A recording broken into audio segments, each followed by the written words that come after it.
explain to you. नया chapter शुरू कर देते हैं.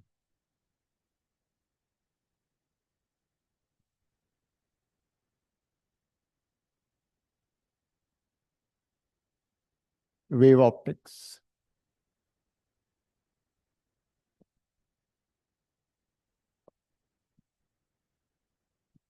Now, ray optics may we assume that light is traveling in a straight line, but in fact,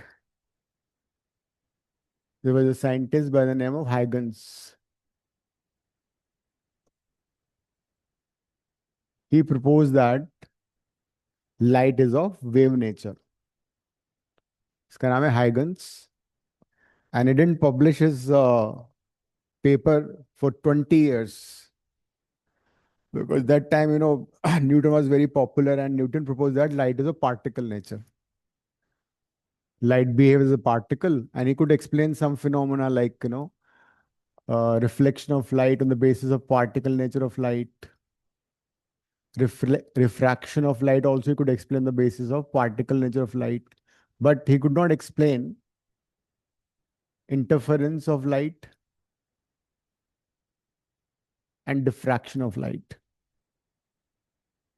So Huygens proposed his principle, and he could easily explain all these phenomena based on wave nature of light, reflection of light also, refraction of light also, interference of light also, and diffraction of light also. All these he could explain on the basis of wave nature of light.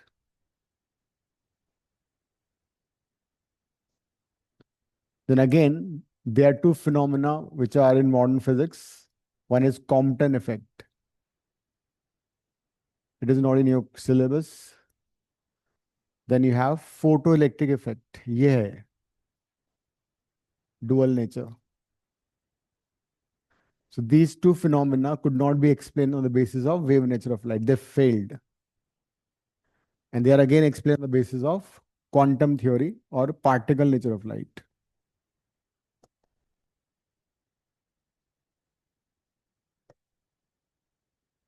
There is a chapter called dual nature. वहां पे हम दोबारा इसको पढ़ेंगे. Photoelectric effect. तुमने chemistry में पढ़ा होगा लास्ट ईयर. Yes. तो same is there in physics also. Second book के सारे चैप्टर छोटे छोटे हैं एक्सेप्ट रे ऑप्टिक्स. शुरू होने से पहले खत्म हो जाएंगे. सो पहले लिखो hypothesis of Huygens principle. Hypothesis of Huygens principle 2 mark का आएगा.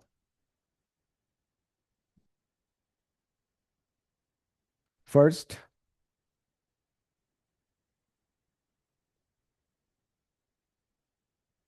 light behaves as a wave.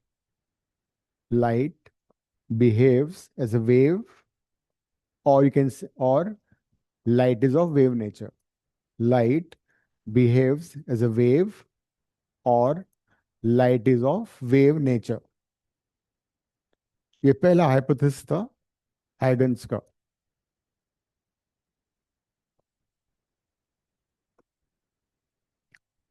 The second hypothesis, that every point on a wavefront, every point on a wavefront behaves as secondary source of light, that is, every point produces waves or wavelets. Every point on a wavefront produces waves or wavelets. Wave or wavelets, छोटी छोटी waves. हाँ, waves or wavelets, LETS. So that these are the two hypotheses. अब कुछ इसमें terms आई हैं, like wavefront क्या होता है? Let's try to understand that. 11th class में मैंने पढ़ा था, wave is nothing but disturbance in a medium. तो this is how a wave travels. Normally wave में क्या होता है, this is a transfer of energy and momentum. In a wave this is a momentum transfer, transfer of momentum और energy. मतलब material आगे नहीं move करता है. मैटर वेव से मटेरियल भी आगे जाता है, जैसे सुनामी में तुमने देखा होगा, पूरा पानी का पानी भी आगे जा रहा था ना. तो those are different kind of waves, those are called matter waves. But generally waves में only energy transfers from one place to another, or momentum transfers from one point to another, but material more or less remains the same only. Her point oscillate करता है simple harmonically. So if I mark this point or this point, what is common in all of them? इन सभी points पे जो amplitude है, displacement है, वो maximum है. If I mark these points, this point and this point, यहां भी amplitude maximum है लेकिन डाउनवर्ड डायरेक्शन में सभी का, because this is the horizontal line. ये मीन पोजीशन है.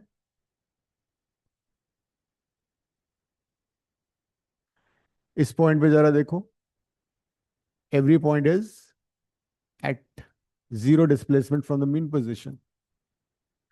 तो इसको वेव फ्रंट बोला जाता है. This is called a wave front.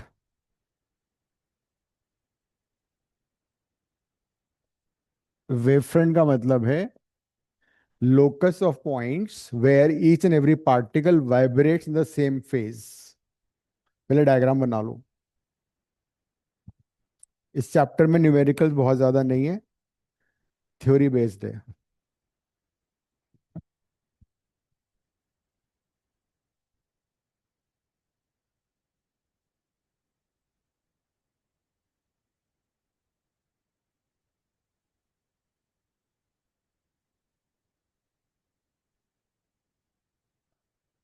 Wave front is basically locus of point or a imaginary surface on which each and every particle vibrates in the same phase.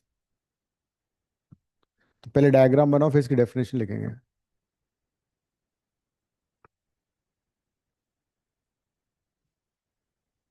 नहीं नहीं, अब तो हम वेव फ्रंट की बात कर रहे हैं, वो तो हो गया हमारा. हाँ. अब now we are defining what is a wave front and types of wave front. A wave front, a wave front is locus of points. A wave front is locus of points on which every point vibrates or oscillates. Every point oscillates in the same phase. और दूसरी definition में लिख लो, it is an imaginary surface. It is an imaginary surface on which every point oscillates in the same phase. In the same phase.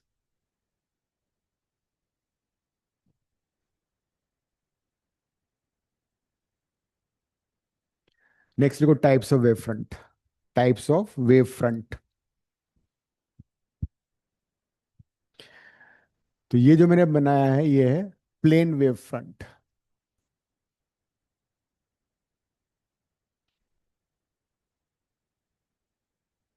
It is a plane wave front. Plane wave front कब बनता है? When source of light is at infinity. The sun है, sun is very far off. तो सन से जो waves आएंगे, जो raise आएंगे, वो they'll be almost parallel to each other. So when waves are parallel to each other, like जैसे यहाँ पे हो रहा है, तो जो वेव फ्रंट बनेगा वो प्लेन वेव फ्रंट बनेगा. ये plane wave, all these are plane wave front. ये सारे के सारे प्लेन वेव फ्रंट है. Because all the points which are in the same phase of vibration are on a plane surface. जैसे it's very similar to electric field and electric field and um, क्या था वो equipotential surface. Diagram बना लिया. ठीक है. हाँ, wave front is this part. ये तो वेव है. तो when the waves are parallel to one another plane wave front बनेगा. जैसे तुमने देखा ना इलेक्ट्रिक फील्ड. तो जब इलेक्ट्रिक फील्ड यूनिफॉर्म था, यूनिफॉर्म इलेक्ट्रिक फील्ड में electric field lines were parallel and equipotential surfaces क्या थी? प्लेन. वैसा सही है ये. तो you can imagine as if equipotential surface wave front है और इलेक्ट्रिक फील्ड की जगह वेव आ गया. तो when the source of light is very far off like sun, तो रेज और waves will be almost parallel to one another और फिर wave front plane wave front बनता है. Second, spherical wave front.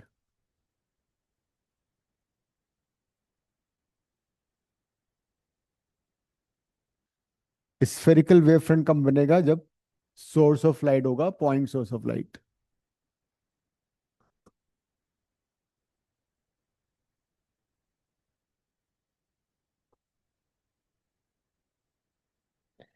Spherical wavefront when source of light is in the form of point. ये bulb है. So bulb अगर होगा तो उससे जो वेव निकलेंगे वो 3 डायमेंशन में निकलेंगे. जैसे पॉइंट चार्ज में इक्विपोटेंशियल सरफेसेस क्या थी? Concentric spheres. तो अगर source of light point source है, waves would be traveling like this all around. So these are the waves, light waves. वहां पे इलेक्ट्रिक फील्ड लाइंस थी, यहाँ पे वेव्स हैं.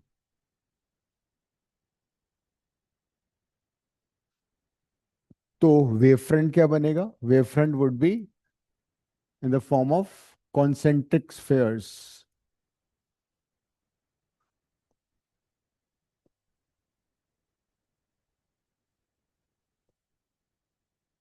तो these are spherical wavefronts.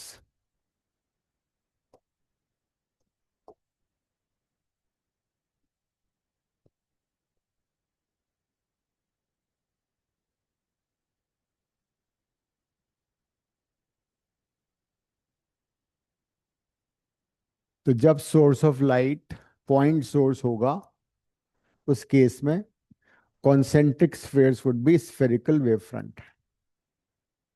तो एक और चीज तुमने यहाँ पे नोटिस की, डायरेक्शन ऑफ वेव और वेव फ्रंट में कितना एंगल है? जो वहां भी था. ये भी लिख लेना. Wave front is always perpendicular to wave front is always perpendicular to the direction of waves. A wave front is always perpendicular to the direction of waves.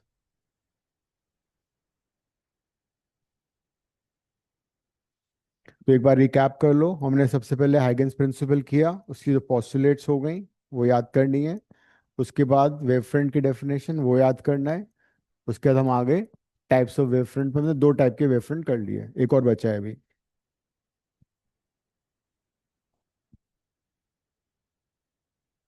तुम लोगों का जब फर्स्ट एग्जाम होगा, फुल फर्स्ट टर्म बोलते हैं ना उसको, वो सबका, अच्छा मिड टर्म सबका सितंबर फर्स्ट वीक में होता है शायद ना, अगस्त एंड या सितंबर फर्स्ट वीक. हाँ, तो मेरे ख्याल फर्स्ट बुक तो पूरा आएगा उसमें. हाँ, ठीक है. वो रश दिल रश. तुम जाओगे एक दिन मॉर्निंग में क्लास लोगे, पता लगा चैप्टर खत्म, फिर नेक्स्ट दिन दूसरा चैप्टर खत्म. ये होगा. हम कर लेंगे सारा तब तक. क्योंकि सीबीएसई में भी क्या होगा कि इनका पूरा फर्स्ट बुक आएगा, उसमें रे ऑप्टिक्स नहीं है. लेकिन हाँ, हमारा चार, हाँ चैप्टर हमारे हो चुके हैं 4-5. हमारा बच्चा ईएमआई से बचेगा, बस वो हमारा हो जाएगा. ये तो बच्चा चैप्टर है, शुरू होने से पहले खत्म हो जाएगा. लिख लिया अनन्या? इसको याद करते जाओ साथ साथ. Yes sir. Because I will conduct full 5 chapter 6 chapter test also here. ठीक है. एक एमसीक्यू होगा, एक पूरा होगा सेम पैटर्न पे. इन द मंथ 15 अगस्त के आसपास इंडिपेंडेंस डे मनाएंगे. ठीक है. हाँ, दोनों कर लेंगे. आईसी पैटर्न में क्या है, तुम्हें सिर्फ ये डिफरेंस है, तुम्हें चॉइसेस थोड़ी ज्यादा मिल जाती है. नेक्स्ट लिखो सिलिंड्रिकल वेव फ्रंट.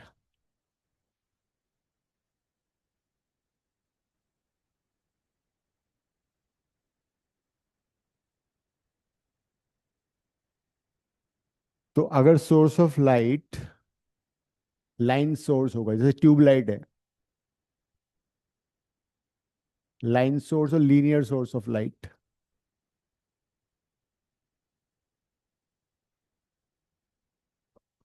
तो उस केस में wave front would be cylindrical. जैसे ट्यूब लाइट ले ली मैंने एक, तो this is source of light.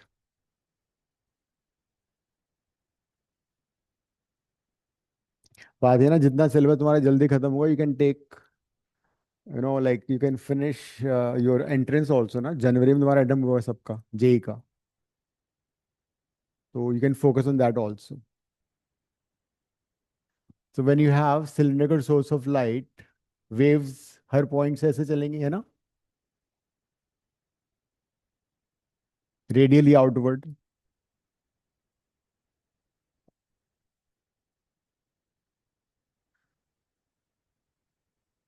उस समय तुम्हारा प्री बोर्ड भी शुरू हो जाएंगे, तो कम से कम तुम्हारा एक एक सब्जेक्ट तो पूरा खत्म हो जाएगा, physics.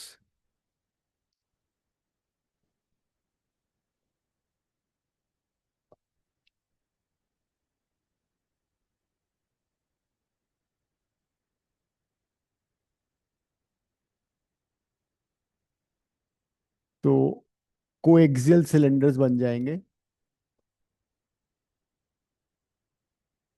Because coaxial cylinders would be perpendicular to these waves.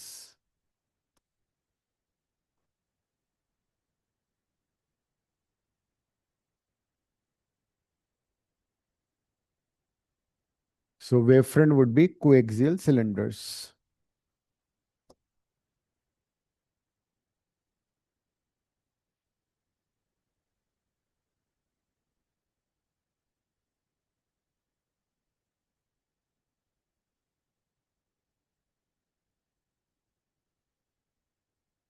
So these are cylindrical wavefront when the source of light is linear source.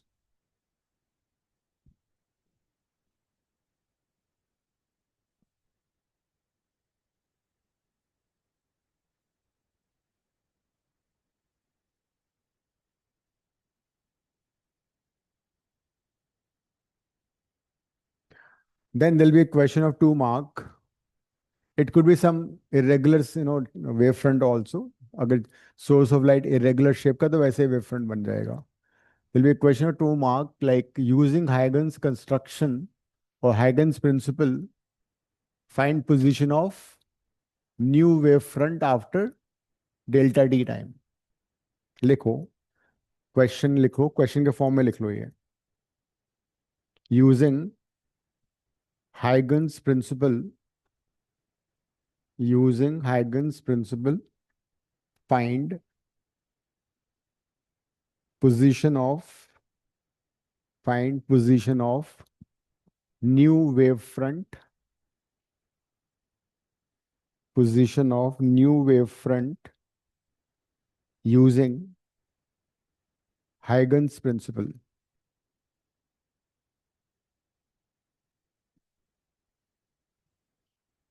Using Huygens principle. इसको पहले समझ लेते हैं, बाद में लिख लेना तुम. ठीक है. Suppose there some irregular shape source of light, उससे एक वेव फ्रंट चल रहा है, वेव्स ऐसे ट्रैवल कर रही है.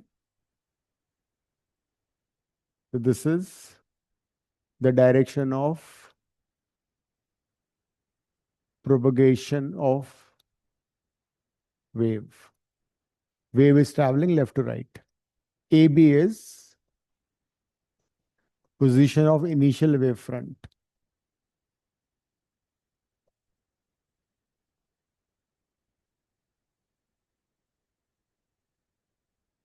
Eight t is equal to zero, जब हमने ऑब्जर्व करना शुरू किया।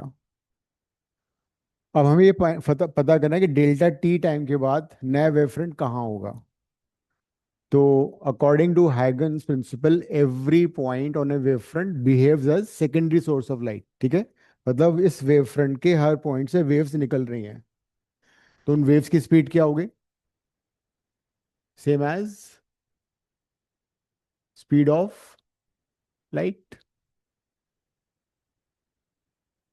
सी, तो we would like to know where the new wavefront is after delta t time।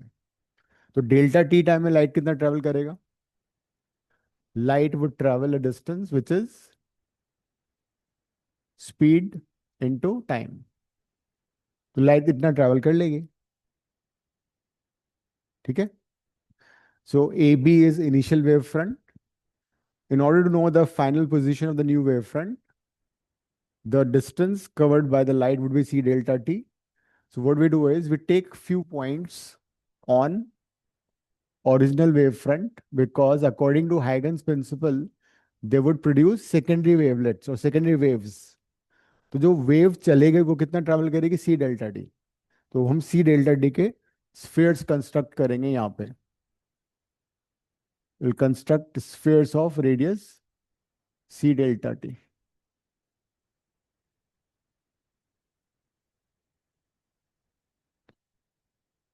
And then joining all the surfaces will give you the position of new wavefront। अब इसको लिखते हैं।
लिखो, consider consider a wave front AB, consider a wave front AB which is traveling left to right, which is traveling left to right as shown in figure, which is traveling left to right as shown in figure।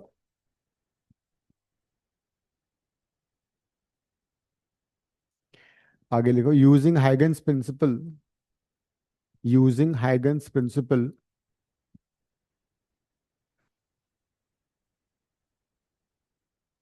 we will find we will find position of new wavefront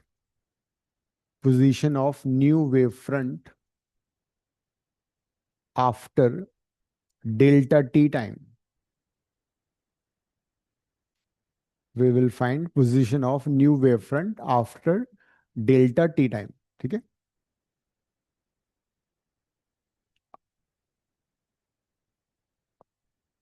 आगे लिखो, as as speed of light as speed of light equals to c as speed of light equals to c, the distance traveled by the distance traveled by the wavefront in delta t time will be equal to c delta t, will be equal to c delta t. आगे, according to Huygens principle, every point on a wavefront, according to Huygens principle, every point on a wavefront behaves as secondary source of light, behaves as secondary source of light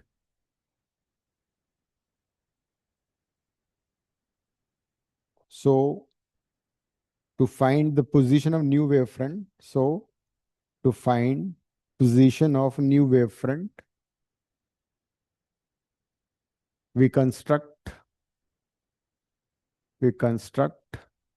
spheres of radius c delta t. We construct spheres of radius c delta t as shown, and the new wavefront a dash b dash and the new wavefront a dash b dash will be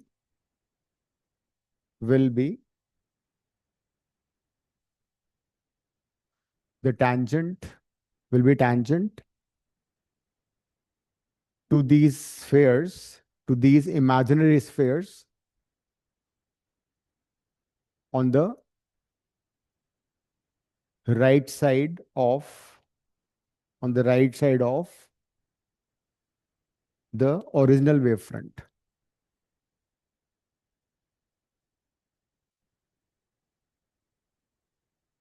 कहने का मतलब, since light waves left to right travel कर रही हैं, भाई हम tangent उधर भी ड्रॉ कर सकते हैं ना, बट लाइट पीछे तो आएंगी नहीं ना, वेवफ्रंट तो आगे ही जाएगा. So the new wavefront would be the tangent drawn to these spheres, and this is the new wavefront. So this is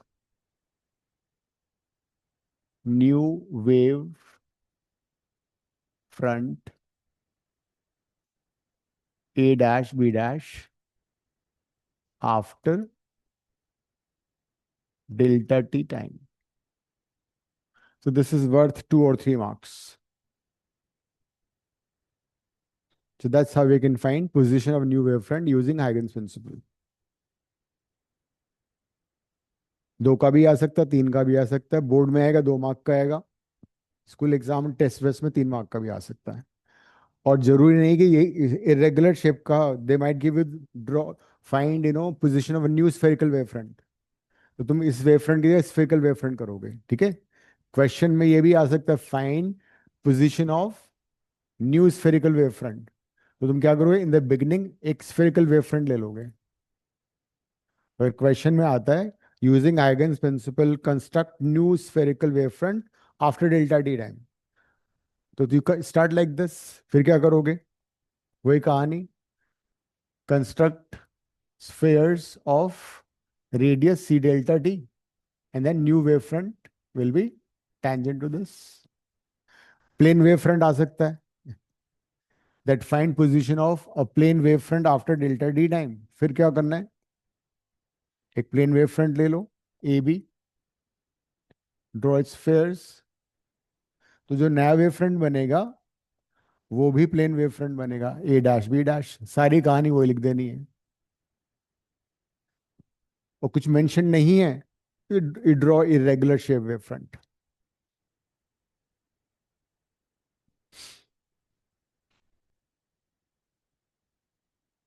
ठीक है मनन, समझ में आ गया? Yes sir. तो अगर वेव फ्रंट मेंशन नहीं है तो ये बना देना, अदरवाइज जो भी गिवन है वो उसको बना के सॉल्व कर लेना.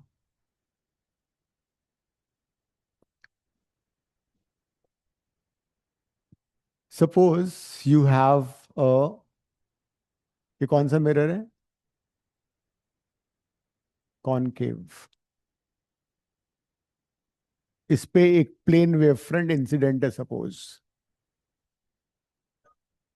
of wave front is incident, and say this wave front is A, B, C. My question to you is, after reflection जो वेव फ्रंट बनेगा A dash B dash C dash, वो कैसा बनेगा? बनाओ. A wave front ABC, which is a plane wave front, is incident on the concave mirror as shown in figure. Find position of reflected wave front after some time. Try करो. जो reflected wave front होगा उसकी shape कैसी होगी?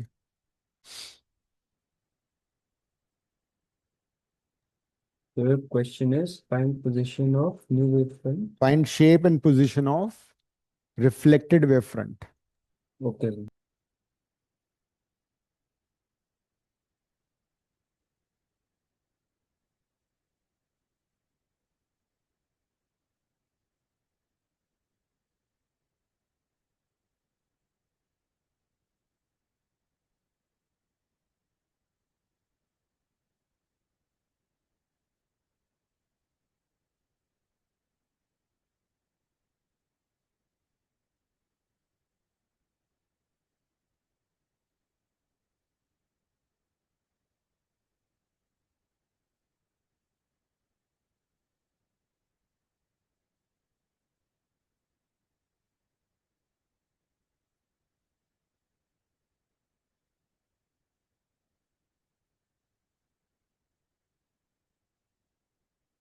देखो ए और सी जो light waves हैं उनको तो कम ट्रैवल करना पड़ रहा है, जबकि बी वाला पॉइंट है उसको ज्यादा ट्रैवल करना पड़ रहा है. तो सेम टाइम इंटरवल में तो डिस्टेंस तो सेम ट्रैवल करेंगे तीनों. ए बी और सी तीनों पॉइंट सेम डिस्टेंस ट्रैवल करेंगे. तो क्या पोजीशन होगी? सी डेल्टा टी आ जाएगा, लेकिन सी डेल्टा टी जो टोटल डिस्टेंस है तीनों की वो सेम होगी ना. एज इट इज, जब ये पॉइंट यहां पहुंच जाएगा तो ये पॉइंट तो यहीं पहुंचेगा, बी वाला. जब ये यहां पहुंच जाएगा तो बी तो यहीं पहुंचेगा. बात समझ आ रही है? जब ये वेव फ्रंट यहां आ जाएगा ये तो रिफ्लेक्ट होना शुरू हो जाएंगे दोनों, जबकि ये यहीं पे होगा. तो स्पीड ऑफ लाइट तो सेम है ना, सेम एयर में. बाय द टाइम ये वहां पहुंचेगा रिफ्लेक्ट भी हो जाएंगे. ये पॉइंट वेव फ्रंट पे है, ये पॉइंट वेव फ्रंट पे, ये wave- तो सपोज डेल्टा टी कुछ टाइम के बाद ये पॉइंट यहाँ आ गया तो रिफ्लेक्ट होना शुरू हो गया. ये यहाँ आ गया, रिफ्लेक्ट होना शुरू हो गया, जबकि ये तो यही होगा. ये तो बी पॉइंट तो यहीं पे आ जाएगा ना. हाँ, ये रिफ्लेक्ट हो जाएगा, ये भी रिफ्लेक्ट हो जाएगा. कहने का मतलब, अगर मैं सपोज ए रिफ्लेक्ट होके ए डैश पे आ गया तो distance a dash b reflect होके बी डैश पे आ गया, b dash equal to c reflect हो सी डैश पे आ गया. ये तीनों इक्वल होंगे. किसके इक्वल होंगे? सी डेल्टा टी के बराबर। So will the reflected wave front would be plane wave front और नॉट? हो सकता है प्लेन वेव फ्रंट ही होए? वो तो पॉसिबल नहीं है ना। प्लेन वेव फ्रंट कैसे होगा? बिकॉज सपोज मैंने यहाँ बना दिया कि सपोज ये ए डैश है, ये बी डैश, ये सी डैश है, तो ये डिस्टेंस तो ज्यादा होगी ना। ये डिस्टेंस और ये डिस्टेंस मान ली बराबर है, लेकिन ये तो ज्यादा ट्रैवल कर लेगा। तो ये ज्यादा ट्रैवल थोड़ी कर रहा है, तीनों पॉइंट सेम डिस्टेंस ट्रैवल कर रहे हैं। तो वेव फ्रंट जो रिफ्लेक्ट होके बनेगा वो प्लेन नहीं बन सकता। It won't be a plane wave front. तुम्हें वैसे भी मालूम है, पैरेलल रेज जब रिफ्लेक्ट होती हैं किसी, तो क्या होता है? कन्वर्ज होती हैं। तो wave front would be something like this, ऐसा वेव फ्रंट बन जाएगा वो।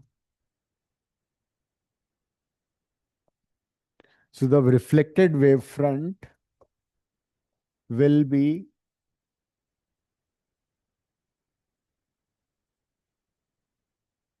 something like this.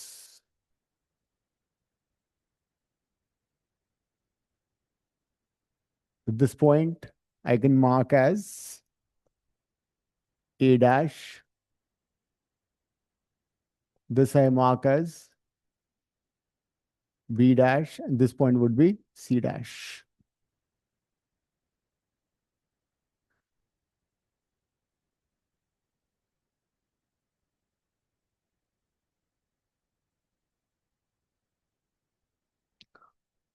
So the plane wave front concave mirror से reflect होने के बाद किस में कन्वर्ट हो गया? स्फेरिकल में कन्वर्ट हो गया। Is part of A sphere, because spherical mirror ना। तो प्लेन वेव फ्रंट क्या बन गया? स्फीयर के शेप में आ गया।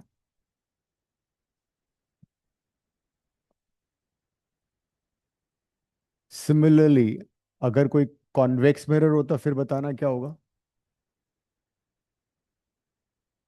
कॉन्वेक्स मिरर पे एक वेव फ्रंट इंसिडेंट है। कॉन्वेक्स मिरर में तुम्हें मालूम है क्या होता है? हम्म ये सारा डॉटेड बनेगा। Rays will diverge.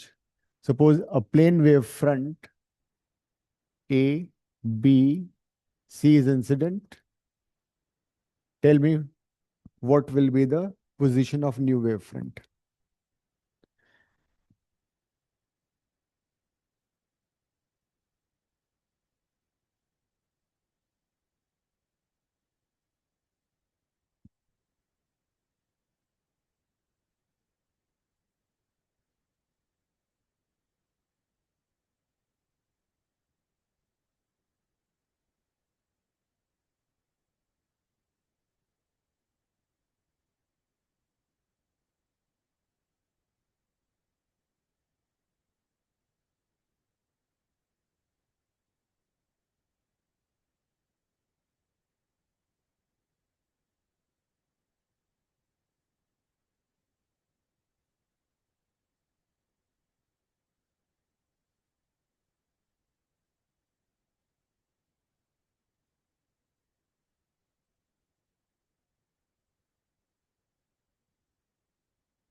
कैसा बनना चाहिए इस बार?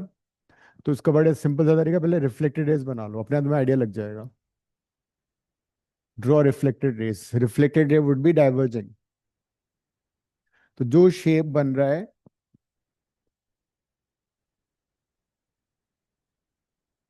दिस डिस्टेंस यहां से यहां तक, यहां तक, और ये डिस्टेंस सेम होना चाहिए। अगर सपोज सी यहां से ट्रैवल करके यहाँ आ गया, सी डैश पे आ गया, तो बी रिफ्लेक्ट होकर कहाँ जाएगा? थोड़ा आगे ही तो जाएगा, because as it is be closer है ना इस बार। वहां पे बी अवे था मिरर से, तो बी डैश यहाँ पे आ जाएगा। तो ये ए डैश है। मतलब कहने का मतलब जो शेप मिरर की होती ना, वही शेप शेप उसकी हो जाएगी। This is a reflected wavefront.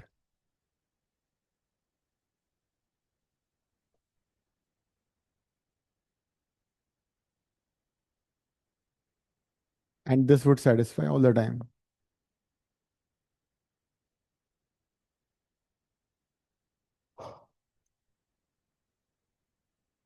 The shape of the plane wavefront will become convex this time.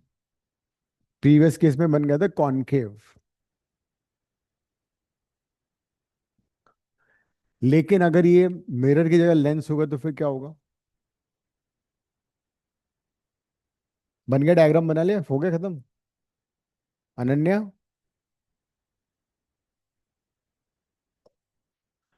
अगर suppose I take a convex lens, मान लो प्लेन वेव फ्रंट इंसिडेंट है इसके ऊपर, अब बताओ क्या होगा?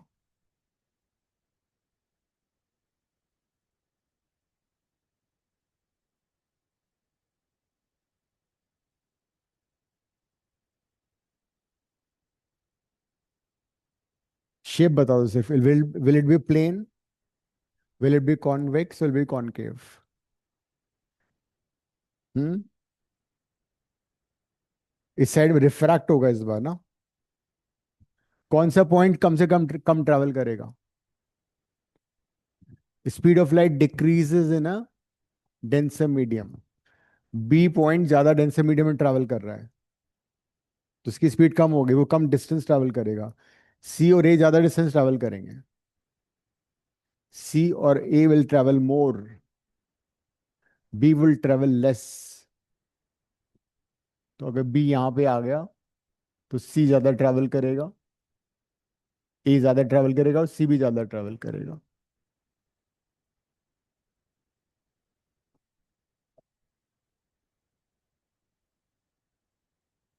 Will be concave. ऐसा हो जाएगा. उसका रीजन ये है, because thickness of the lens is more at the centre, speed would be less, in same time will travel less distance. BB dash distance would be less than A dash. A dash CC dash will be equal. BB dash कम हो जाएगा. क्यों कम हो जाएगा? Because speed of light कम है denser medium में.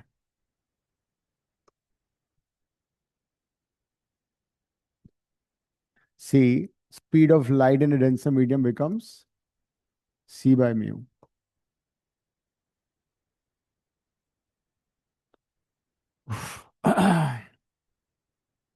Right. तो next class में continue करेंगे. फ्राइडे तो सेम टाइम होगी क्लास, मोस्ट प्रोबेबली 3 बजे ही रखेंगे. ठीक है,